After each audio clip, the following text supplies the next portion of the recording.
One of the most common comments I get is, I don't need that many images of myself.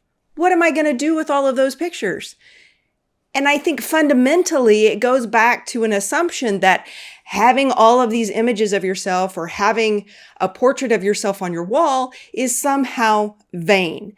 And I want you to reframe vanity as an act of leadership. And while I agree, yes, there is a way that vanity can be taken too far, I don't feel that documenting yourself, that having pictures made of yourself, having portraits created that illustrates who you are as an individual is vain. It's part of telling the story of who you actually are.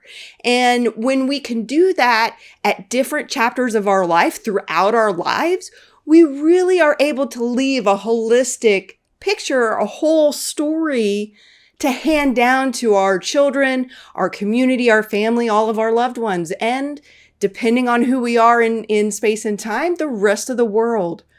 Who doesn't want to leave a record of who they are? I don't know of anyone who doesn't want to be able to share their story and have their story live on beyond their actual lifespan. And I think this is especially true for women because society tells us we're not supposed to be vain.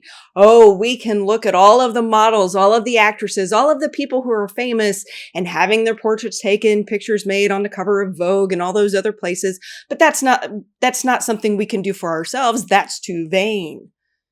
Well, I want to be vain. I want to be on the cover of a magazine. I want people to know who I am. And it's taken me a long time to really be honest with myself about that. And I think because of societal pressures, so many women are in that trap of, if I allow myself to be known, if I allow myself to be seen for the person that I actually am, everyone's going to shun me or think I'm vain or think I'm selfish or think all of these negative things, when really it allows them to be closer to us. When we stop performing for what we think other people want us to be, for who other people want us to be, we can truly be ourselves. We can truly be in our own skin. Isn't that something that you would love to have if that's something that you don't have already? I know that I have a little bit of it, but I'm still working on it.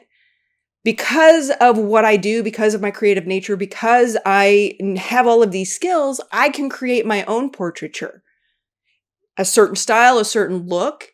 If I want a different style, a different look, I have to go to another photographer.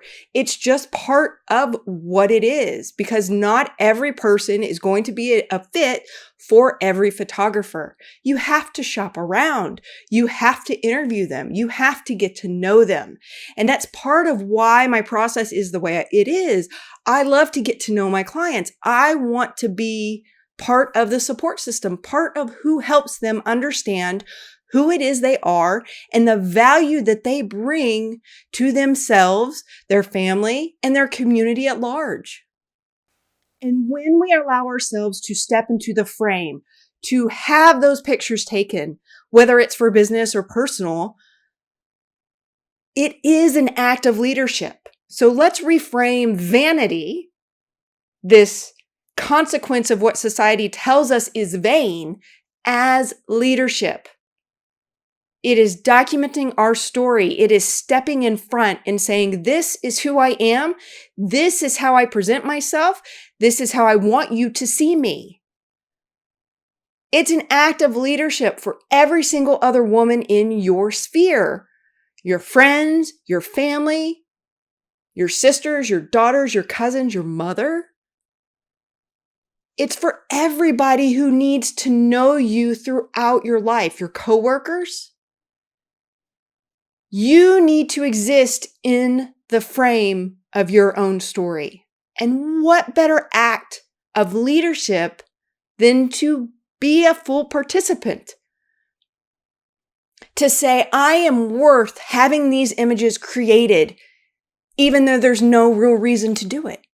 other than I want to do it. I want to have this aspect of myself recorded and documented and cherished so that I can be remembered the way I want you to remember me. That's really the whole crux of it. I want to be remembered the way I want you to remember me. I don't want my children to tell stories of me and not have the full picture. And when I don't leave evidence of certain chapters, they don't have that part of the story.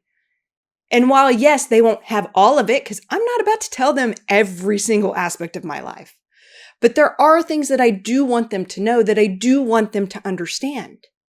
And I can tell that through dynamic imagery. I can tell that through leaving my voice telling my story so that they can hear it for themselves from me, from the horse's mouth. Right? Not some third party, not one of my siblings, not one of my cousins, not one of my friends. They can see who I am, a mom, a wife, a business owner, a creative, an individual. And I think so many of us women, we forget that we are individuals and we have a right to tell our stories the way we want them to be told. So I want you to think about who you're actually holding space for when you are staying invisible. Because it is not for yourself. And self-sacrificing your story does not actually serve anyone else in your life. It is time for you to step into the frame. It is time to document who you really are so that you can control the narrative. If you're ready to do that, it's time to book your curiosity call.